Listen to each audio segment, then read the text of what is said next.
perfect? Is there anything about me that you would change? It's a setup. Run, man. Every time. Dear Steven, I'm a 26-year-old male, and I've had the same girlfriend for 2.5 years now. She's 22. I wish to marry this girl one day. I have known her since very early on. I'm really deeply in love with her. Okay. We communicate very well, and we have very similar values when it comes to morals, politics, and religion. We both enjoy working out, staying active, being fit, healthy, although our interests differ greatly in how we do that. What matters is she cares enough to take care of herself and look good. Well, hold on. That's not what matters primarily, but okay. It's like, yeah, we're both Christians, both share the same values, but she's got a great set of dicks. She ain't never gonna lose them. I mean, everyone loses them. I'm just kidding. Sic transit gloria. Glory fades. So do breasts. That was Latin. I didn't know the Latin word for breasts. Well, next time do some research. So I know glory fades. I have seen your skits and heard you talk about what women think men talk about when it comes to finding them attractive. This has been the only major point of contention between us in our relationship. She thinks that I do not find her attractive. Huh. She does not look like the stereotypical American model. This is here. She has small breasts. Now I feel bad about the joke, but not really. And I made a comment towards this the first 6 months in our relationship. Ooh, okay. It's tough to overcome that, but you can. You can. First 6 months? Even if it's something that's really bothering you, if you're like, this is the one, except for that, you wait a little bit and, you find a brochure in the mail where it's half off. Gosh. You don't just mention the first thing. You just blurt. It's like a Christmas Story, blurting out about the people seeing grizzly bears by Plassy's candy store. Ooh. Okay. Overcome that. Yeah. And I made a comment about this in the first 6 months of a relationship. That has manifested and grown into an ugly monster that I would have never envisioned. The comment was something like, and he writes this out as a script. Her, do you like my boobs? Oh. Me, yes, I like them a lot. And then in parentheses, many other compliments. Then ... in parentheses, trigger button. Sorry, again, this is the email. Then where I f***ed up, quote, maybe they could be a little bigger. Oh. Okay. Oh, no. This email goes on for a while. And then it says, a monster was born. First off, you a positive feedback. You could probably be a writer. Compelling. It's developed from a heavy monthly discussion into a weekly fight and now a daily one to the point where she messages me big, long paragraphs and essays about how she is not my ultimate physical preference. Mind you, this is only concerning her boobs. I have spent countless nights staying up till midnight to get nowhere with her. Just till midnight? She believes that the only way she's going to feel loved is if she gets constant words of affirmation detailing the specifics of why I love her boobs more than all other boobs. I don't know that that's possible to say. Rapunzel, Rapunzel, ye have the fairest tits. Mirror, mirror on the wall. Oh my gosh. Who has the best fun bags of them all? I mean, you have to say all boobs? I mean, even if she were, there's someone out there who we haven't seen yet. Yeah. Kind of like the best basketball player, we don't know. It's not LeBron. Did you get really quiet in here? Is everyone more? We were dealing with disabled veterans thinking about suicide. Everyone's uncomfortable now because of a guy who mentioned his. I feel like this guy. You're horrible. 2 years ago, this guy set a noose up for himself, and he's just been tightening it ever since. Okay, I gotta have to finish. I tell her that you are my ultimate physical attraction because I am in love with you. She tries to force me to separate the physical from the emotional, to say that she is not my ultimate preference and comment about what it is about her boobs that lack attractive qualities. I tell her I don't even know if I like bigger boobs than yours. The ones that I have had past experiences with, I didn't like more than your smaller ones. Don't bring up past experiences now. She's going to go into a whole other thing. Don't use the adjective smaller. Yes. Just say I don't even know. Just say I don't know. I'm not. Just say here's how that could go right. Like, I love your boobs. I have nothing to compare them. I don't have anything to compare them to. They're the best.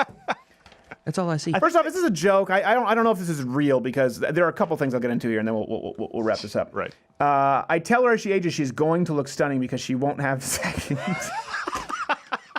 You don't look good now, honey, but later you're going to be aces. But all she cares about is now. She says that all I will care about in the future is that I was your ultimate physical preference. So I know I've come a long ways about the subject of this email by now, but all this conflict came about when we started having sex. I guess my question is, do you think we brought this problem upon ourselves by having sex before marriage? I know at this point it's probably in something that it keeps on going on. Okay. First off, Gerald, I have a bunch of opinions here. What's your read? So I think there's a number of things that you can kind of run through here. First off, yes, I think having sex before marriage does something that it shouldn't do to you, right? It focuses you on a physical part of the relationship that you don't need to be focusing on before you've developed all the other parts of your relationship together. And I think that's one of the biggest Or in her reasons case, don't. to wait. Yeah. But here's the thing too. Both of you guys are spending way too much time focusing on as I'm trying to be serious over here. I'm sorry. Jerks. So, look, I think as you... I want to kill Steven so many times during the day. Okay. So, no, look, I'm not a boob guy. And I think... I mean, that's not a moral argument. No. I'm going somewhere with this. All right. I'm not a boob guy, but if I were a boob guy, I wouldn't judge a girl based on her breasts. That's not what you should judge somebody on, because no matter what you have as your thing, that's going to change. Okay, as people, got it. Anything else? Age. Right. Well, don't judge someone on their physical appearance. Do you have anything else? Yeah, but he's not. He's obviously he is. No, judging. he isn't. That's what here's the thing. Okay, first off, you screwed up. Okay, you screwed up by saying. First off, if it was not a problem for you, don't bring it up. Right? If you're just pointing out that she has small breasts, you're just being an ass. So I think that this was a dumb comment to make. I agree with Gerald. Yeah. Particularly as you said, you've had experience with other breasts. I think that if you're having a lot of sexual relationships before you get married, listen, think of two pieces of tape, right? This is the analogy I've had. They're sticky, and then you rip them apart, right? You have each person you're having sex with, you keep ripping it apart, it's that salt, and then all of a sudden the tape's no longer sticky, right? It's not necessarily a good thing. People think, I test drive all the cars. We talked about this earlier about orgasms, about people who wait until married. They have far more fulfilling sex lives. They have sex more on average. Listen, these are statistical realities. I can make the argument to wait until you're married. Just don't have sex before you're married, so you don't get some kind of disease and emaciate like Tom Hanks in Philadelphia. But the truth is, there are a lot of reasons why it's beneficial. As far as this, I will say, you made a mistake. Okay, you repeated the mistake when you talked about her smaller, comparing other breasts to her smaller ones. That being said, she also sounds like a psycho. I would imagine that both of you are very vain. Yeah. So it seems to me that you would make this comment because you're a very vain person, and she picks up on the fact that you're a very vain person, and so it really bothers her. She thinks you'll never be happy because of your vanity, and she feels as though she's not perfect. My guess is that's what's happening right now. There's some kind of triple levels deep of projection going on, because it's not, especially like you said, if she's attractive, if you love her, if you find her attractive, listen, nobody's perfect. No.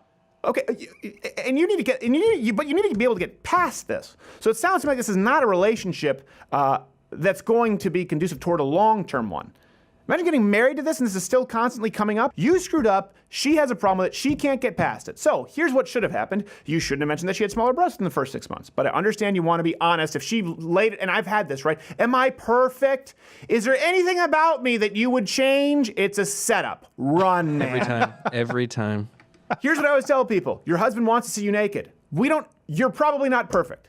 Everyone here, of everyone that we are married to or engaged to, there's probably something that we would change about you physically if we had a Photoshop, right? And just hit shift this a little bit, okay? Right, scale it. Maybe don't hit shift. Maybe you're into the whole kind of Tim Burton vibe. I have no idea. But the point is, every single one of us here would have something we would change physically. Anyone who says that is not the case is lying, because you're not perfect. Just like I know I'm not perfect. Right? Just like all of us know we're not perfect. You think that all your women think that you're perfect? No. You're not Reg Park, okay? Nice. He's on my list of exceptions. Oh my gosh. That being said, she can't seem to get past it. I think it's because she's picking up on your vanity. There's some level of that, but either way, she does have to get past it. Yeah.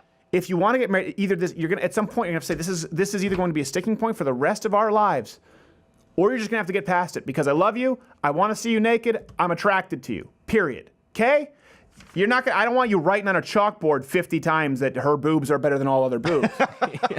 Because you know what? Let me give you an That's where you're going to end up, kid. Because if you can't handle this, guess what? You're going to be tried by someone else, by external factors. Let me give you a prime example. My wife is gorgeous. My wife has appeared every now and then in videos, and sometimes by accident. And I've had people in the comments and go, oh yeah, she's pretty, but she could use bigger tits. Those people, guess what? Wow. My wife goes like, yeah, I got small boobs. I love them. I have no problem with it. Here's the thing. I'm not a giant boob guy. Some people are. It doesn't matter. I love my wife's not perfect. I'm not perfect. My wife has some physical scars. So do I. I want to see her naked. She wants to see me naked. We want to have sex with each other. We love each other. That's really what matters. Yeah. Right? If my wife at one point was like, oh, you know, you got one ball it looks different from the other. One looks like it sits like a vertical Cadbury egg, and one looks like it's horizontal. I'd go, I guess I never thought of it. Shall we continue with our prior? I mean, it's not that big of a deal. Right. Now, if it were something that, for example, she were nitpicking about, saying like, "Oh, you know what? You really need to change your balls. You know, whatever it is. I have no idea. Sure, like, you even have the power to do that. You really need to get your biceps bigger. Right. I need bigger biceps. Oh, you really need to fix the gray in your hair. Right. It was something that she kept, and I was like, and for example, my wife at one point said, you know, you might want to look younger since you kind of have grays pretty young. And I said, you know what? No, I'm just going to go with it. And this is just how it's going to be. And I hope you. And she said, okay. Yeah. Now she likes the gray hair. That's fine. See, it works out. No one's perfect, but if you cannot get past this, you're not going to get past the kind of crap that other people will throw your way. Yeah. And it's been 2 years of one. this. 2 years of this, by the way. That's a long time not to be able to get over it to some degree, right? So, this is insane. That's a long time. You think at some point they would be able to like discuss it and well, work it out? That's Like what 2 makes me years think though. if he's been nitpicking. Like, let me ask you this: are you getting into fights? Right? Are you getting into fights and every now and then throwing in like a jab or something like that? Like, well, no, I'm just mad because I'm hungry because dinner was so small. Like your tits. I won. You know, because we know how to damage each other when you shoehorn get that mad. one in there, didn't you? I mean, my point is, you know, I'm wondering if you've brought it up or alluded to it in several other ways. Like, is this the only time you ever brought it up? Was she said, and you said, well, maybe your boobs could be a little bit bigger, which is stupid. But have you brought it up again since? Yeah, it seems like it.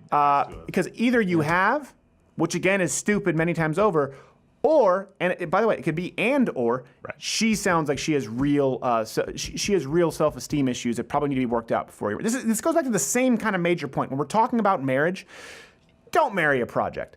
And don't improve yourself only for the other person. It's good when you get married, you'll find yourself improving in ways that you didn't necessarily anticipate because of the other person showing you your blind spots, and that's a good thing. But your spouse shouldn't be the reason you clean up your room. Your spouse shouldn't be the reason you take care of your health. Your spouse shouldn't be the reason that you do a daily devotional and keep your spiritual health in line. Your spouse should not be the reason that you are driven and want to be successful in business. Your spouse shouldn't be the reason that you want to be a loyal, good friend and a stand-up guy who people can rely on. It shouldn't be your spouse. You have to get this in order before you get married to somebody. Because if someone else on the opposite sex had all of the problems I just listed, would you want to marry them? And then if your answer to that is yes, that's because you probably have self-esteem issues. And you're looking for someone who's down here so you can feel as though you're above them. You want to marry somebody. First, if we talk about being equally yoked, right? But that being said, nobody is perfectly equally yoked. That being said, if there's gonna be a discrepancy, you want to try and marry up. You want to try and marry someone who's going to make you better than you are. Someone who's not someone for whom you'll improve. It's like, I'm a complete loser, but I'll improve for her. But someone who will show you ways to improve that are more productive. Someone who will be of assistance to improving and becoming a better person. That's who you want to marry. This is a miracle because you're both managing to drag the other person down. Like usually there's one person like, no, come on down here. It's like, no, be successful. No, you get back down here. Somehow it's like she's dragging you down, and then you're climbing above her, but then you're like, small tits, and then she's dragging you back down. You just can't get past the mistakes. Be the kind of person that you would want to marry. And by the way, to women out there watching, this is not indicative of most men. No. You may have small breasts, you may have a large butt, you may have a flat butt, you may not have the perfect set of all the parts. You know what? It doesn't matter. It really doesn't matter, particularly if you are already married to a man, right? He doesn't sign on the dotted line at that point if he's like, well, everything else checks out except it's really gross to see her naked. Yeah. It's silly. We don't expect you to be perfect. No. But absolutely. I don't know what's going on here. So hopefully that advice helps. Listen, man, get smarter, learn how to deal with women better, and I would also maybe have her send in a message to send her side of the story because it sounds like she's got some issues she has to resolve. Yeah. Absolutely. Anything else you want to say? No, man. No. You covered it all. You were just offering the generic PBS. Don't judge someone by their appearance. Well, I was trying. You interrupted a few times.